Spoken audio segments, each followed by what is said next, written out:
Date 7 ng aking 50 solo dates.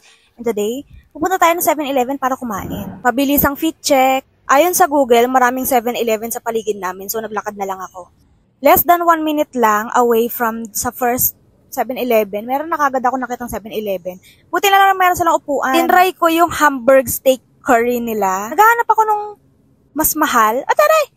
Kaso wala.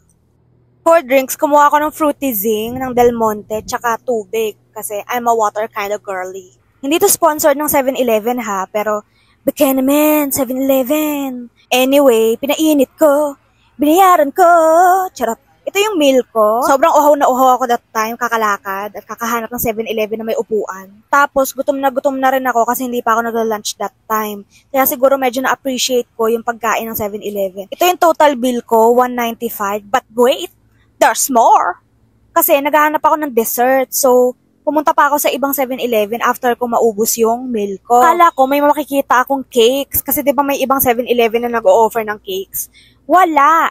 So, ang binili ko na lang, cookies. Umasa din ako na meron silang real coffee pero wala daw. So, dun tayo sa great taste. To be honest, medyo nagsisi ako sa desisyon ko kasi masyadong matamis yung cookies. Tapos matamis din yung drink ko. Pero nag-enjoy naman ako sa 7-Eleven hunting ko. Follow for date 8. Bye!